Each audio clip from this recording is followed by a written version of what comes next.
తాకట్లో ఉన్న బంగారాన్ని విడిపించి ఆ రోజున మార్కెట్ ధర కట్టి మిగిలిన డబ్బును మీకు అందిస్తుంది కొమ్మూరి గోల్డ్.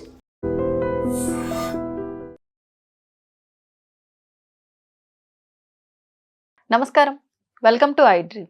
ధర్మ మార్గం విత్ విజిత కార్యక్రమానికి స్వాగతం.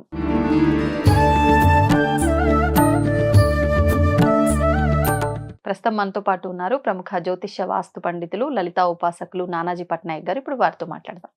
నమస్కారం అండి. శ్రీమాత్రే నమః. మనకి ఈ మాఘమాసంలో వచ్చే సంకష్టహర చతుర్థి అనేది చాలా విశేషమైనది అని చెప్పి, దాని వెనకాల కూడా అంటే పురాణాల్లో ఏదో స్టోరీ కూడా ఉంది అని చెప్పి విన్నాను.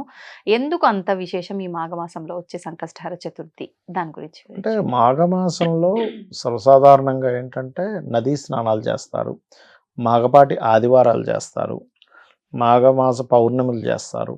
మాఘమాసంలో పర్టికులర్గా గణపతికి తర్పణము, అభిషేకాలు చాలా ఇదిగా చేస్తారు. అయితే ఎందుకు చేస్తారు అంటే, ఇక్కడ మాఘమాసంలో పర్టికులర్గా అభిషేకం కానీ తర్పణం, గణపతి తర్పణాలు కానీ చేసినప్పుడు ఆయుష్ పెరుగుతుంది. మాఘమాసానికి ఉన్నటువంటి తత్వం ఏంటంటే ఆయుష్ పెరిగేటువంటి, ఆయుష్ని పెంచే తత్వం ఉంటుంది. తర్పణాలు ఇవ్వటం వల్ల, తర్పణాలు చేయడం వల్ల, పితృదేవత తర్పణాలు అనుకోండి, గణపతి తర్పణం అనుకోండి. గణపతికి కూడా తర్పణం వదులుతాం. యాక్చువల్గా తర్పణ ప్రియుడు అంటారు గణపతిని, శివుడు అభిషేక ప్రియుడు అంటూ ఉంటారు.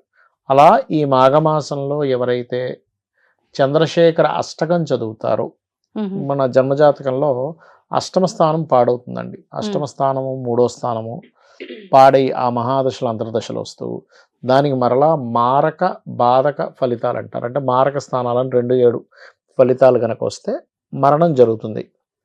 అయితే ఎవరైనా కొంత పుణ్యం చేసుకుంటే కొంతవరకు హాస్పిటలైజేషన్ అయ్యి మళ్ళీ బయటపడడం, ఇట్లాంటివి జరుగుతాయి. గండం అంటారు దాన్ని. ఆ రకంగా ఎవరికైతే గండకాలం నడుస్తుందో ఈ మాఘమాసంలో చేసేటువంటి ఎటువంటి పూజ అయినా సరే ఆయుష్ని పెంచుతుంది. అందులో సంకష్టహర చతుర్థి ఉన్నప్పుడు సంకష్టహర చతుర్థి చేసుకోవడం వల్ల ఏమవుతుందంటే, పర్టికులర్గా కొంతమందికి నర్వ్ రిలేటెడ్ ఇష్యూస్ వస్తాయి చూసారా, బ్రెయిన్లో క్లాట్ అవ్వడం కానివ్వండి, లేకపోతే ఇంకొంచెం నరాలు ఏదైనా లాగడం కానివ్వండి, నర్వ్స్ క్లాట్ అవ్వడం వల్ల హాస్పిటలైజేషన్ అయ్యారు, పెరాలసిస్ వచ్చింది, ఇట్లాంటివి ఉంటారు చూసారా.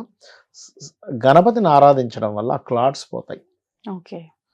ఎందుకు అంటే మనకి జన్మజాతకంలో ఎవరికైనా క్లాట్స్ ఏర్పడుతున్నాయి అంటే కేతు అండ్ సాటర్న్ కాంబినేషన్ వల్ల. అంటే కేతువు శని బాగోపోతే, శని గాని నీచబడి కేతువు బాగోకుండా, శనికేతు కాంబినేషన్ ఆర్ బుధుడికి సంబంధం వచ్చినప్పుడు వాళ్ళకి ఖచ్చితంగా వాళ్ళ లైఫ్లో ఆ పర్టికులర్ కొన్ని ఇయర్స్ అంటారు, ఆ పర్టికులర్ టైమ్స్లో క్లాట్స్ ఏర్పడము, నర్వ్స్ ఇష్యూస్ రావడం, వాళ్ళకి నర్వ్ రిలేటెడ్ ఇష్యూస్ ఎక్కువగా వస్తాయి వాళ్ళకి. అలాంటప్పుడు మీకు నరాల్లో సన్నటి, మన వెంట్రుక కంటే సన్నగా ఉండే నరాల్లో బ్లడ్ ఫ్లో ఆగిపోతూ ఉంటుంది. దీనివల్ల ఏమవుతుందంటే చాలా మటుకు వాళ్ళకి చాలా అంటే చాలా బాగుంటుంది వాళ్ళ లైఫ్ అనేటువంటిది.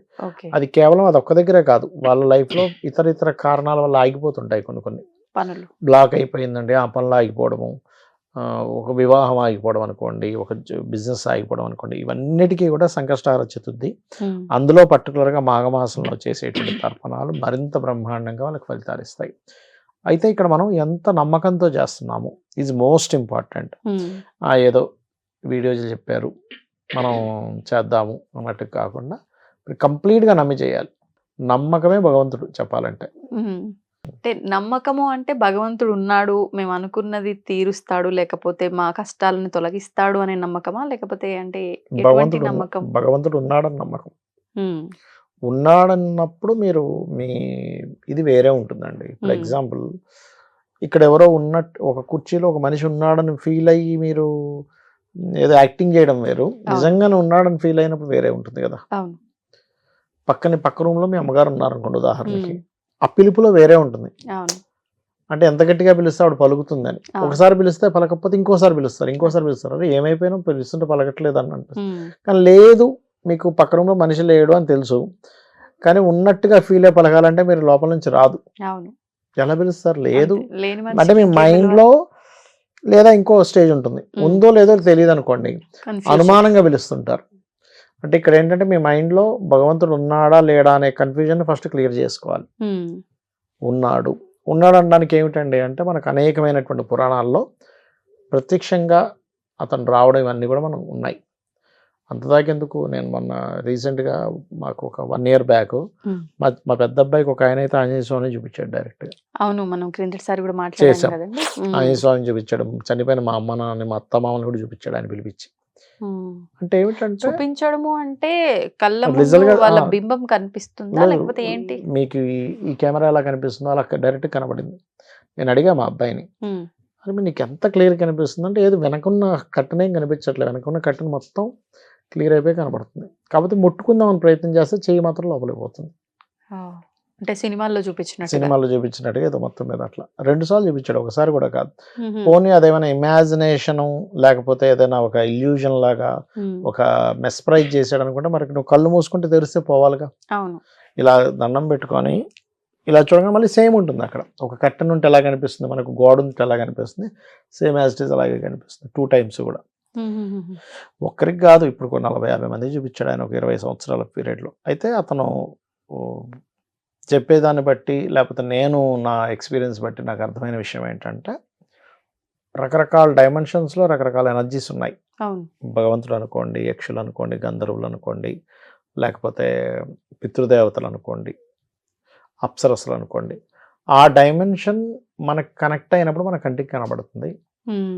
తప్పిస్తే ఇప్పుడు చూడండి, మనం అంతదాకెందుకు, ఎవరైనా ఏదో ఒక మంత్రం తీసుకొని మీరు కనుక అది తదేకంగా మీరు అదే మంత్రాన్ని కంటిన్యూస్గా చేయగలిగితే దర్శనం జరుగుతుంది ఖచ్చితంగా. కాకపోతే ఎవరు కూడా దర్శనం అవుతుంది అని నమ్మకంతో చేయట్లే.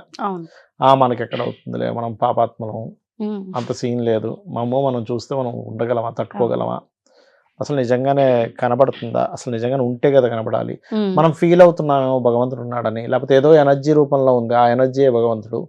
కొంతమంది ఏమంటారు, ఏదో ఉందండి, ఏదో శక్తి నడిపిస్తుంది అంటాడు.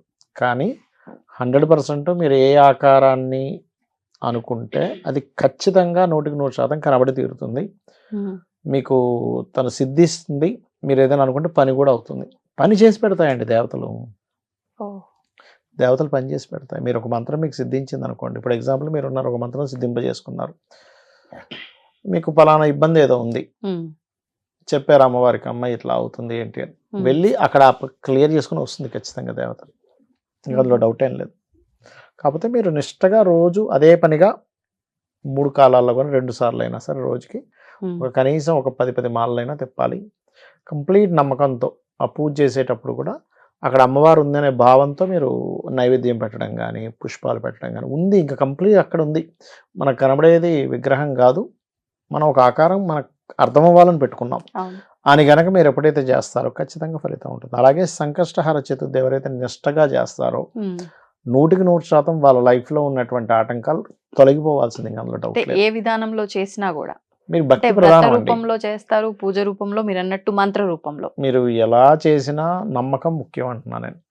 ఉన్నారు అనే ఫీల్ అయి చేయడం వేరు, ఉన్నారో లేరో అన్నప్పుడు మీ మనసు కనెక్ట్ అవ్వదు కదా. ఎందుకు అనుమానంతో చేయొద్దు అంటారంటే, ఫస్ట్ మీ మనసు కనెక్ట్ అవ్వదు. నేను మీకు చెప్పాను, పక్క రూమ్లో మీ అమ్మగారు ఉన్నారు అన్నప్పుడు మీ టోను పిలిచే విధానంలో వేరే ఉంటుంది. ఉన్నారో లేరో అన్నప్పుడు మీ పిలిచే విధానంలో వేరే ఉంటుంది.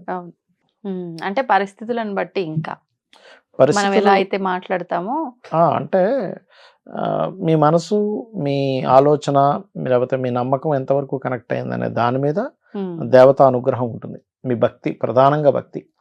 భక్తి లేకుండా మీరు బాహ్యంగా ఎన్ని చేసినా అది ఏమీ ఫలించదు.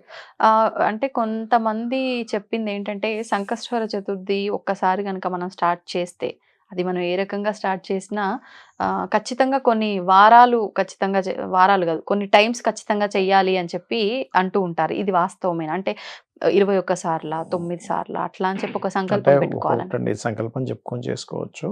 కాకపోతే మీరు ఎన్ని ఎక్కువ సార్లు చేస్తే మీరు అంత మోక్షానికి దగ్గర అవుతుంటారు. అంటే జన్మరాహిత్యం జరుగుతుంటుంది అది. అంతేగాని ఇన్నిసార్లు చేస్తేనే భగవంతుడు మెచ్చుకుంటాడు, ఇన్నిసార్లు చేస్తే మెచ్చుకోవడం ఏం లేదు. మీకోసం చేసుకుంటున్నారు, ఆయనకేం పోయింది ఎన్నిసార్లు చేస్తారు అట్లా. ధన్యవాదాలండి. శ్రీమాత్రే నమః. తవ్వండి, తవ్వుతున్న శివలింగం సరే, దాన్ని అట్లా కప్పేసేయండి, చూపించదండి. Krishna is there. మూర్తి పూజ కాదు, సాక్షాత్ బ్రజేంద్ర నందన భగవాన్ ఉన్నారు మూర్తిలో. ఏమీ ఆశించకుండా ఆరాధించే వాళ్ళు కూడా ఉన్నారా ప్రభుజీ? నిజమైన భక్తి అంటే మనకు తెలియదు కాబట్టి